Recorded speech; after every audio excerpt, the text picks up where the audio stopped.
SDPI Mogral Puthur panchayat committee ഗ്രാമപഞ്ചായത്ത് ഓഫീസിന് മുന്നിൽ ധർണ നടത്തി. SDPI ജില്ലാ പ്രസിഡന്റ് CA സവാദ് ഉദ്ഘാടനം ചെയ്തു.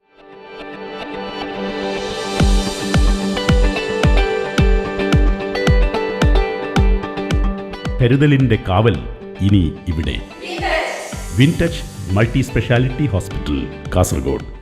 കള്ളത്തരങ്ങളിലൂടെ വോട്ടുകൾ തള്ളാനും മാറ്റിമറിക്കാനും ലീഗ് ശ്രമം നടത്തിയതെന്നാരോപിച്ച് SDPI മുഖ്രാൽ പുത്തൂർ പഞ്ചായത്ത് കമ്മിറ്റി ഗ്രാമപഞ്ചായത്ത് ഓഫീസിന് മുന്നിൽ ധർണ നടത്തി.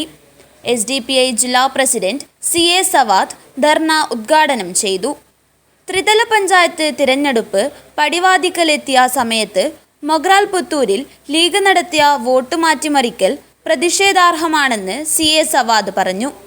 നിലവിൽ വാർഡിൽ താമസിക്കുന്നയാളിനെ മറ്റു വാർഡിലേക്ക് മാറ്റാൻ ലീഗിന്റെ ലെറ്റർ പാഡിൽ എഴുതി നൽകിയതടക്കം വലിയ തോതിൽ തിരഞ്ഞെടുപ്പിനെ അട്ടിമറിക്കാനുള്ള ശ്രമമാണ് ഭരണത്തിന്റെ തണലിൽ ലീഗ് പഞ്ചായത്ത് കമ്മിറ്റി ചെയ്തതെന്നും CA സവാദ് പറഞ്ഞു. ഈ വോട്ട് തരങ്ങളിലൂടെ ഈ വോട്ട് അവരുടെ വോട്ടർമാർ അറിയാതെ അവരുടെ വോട്ടുകൾ മറ്റുള്ള വാർഡുകളിലേക്ക് മാറ്റിയതുമായി ബന്ധപ്പെട്ട് 12,400 വോട്ട് മുഖ്താറിനായും 4,100 വോട്ട് ചാലിയാപ്പുറത്തുമായി ചുരുങ്ങി. അതായത് ചാലിയാപ്പുറത്ത് 4,000 വോട്ടർമാർക്ക് ഒരു മെമ്പറാണെങ്കിൽ മുഖ്താറിൽ 8,000 മെമ്പർമാർക്കാണ് ഒരു കോർപ്പറേഷൻ മെമ്പർ എന്ന് നമ്മൾ ചിന്തിക്കണം. SDPI പഞ്ചായത്ത് പ്രസിഡന്റ് ബഷീർ ബ്ലാർക്കോട് അധ്യക്ഷത വഹിച്ചു.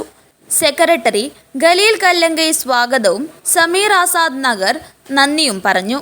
സവാദ് കല്ലങ്കൈ, താജുദ്ദീൻ പുത്തൂർ, സുഹൈൽ ഏരിയാൽ, മൊയ്തീൻ കുഞ്ഞി, ജുനൈദ് കുനിൽ, റഹ്മാൻ ആസാദ് നഗർ തുടങ്ങിയവർ സംസാരിച്ചു.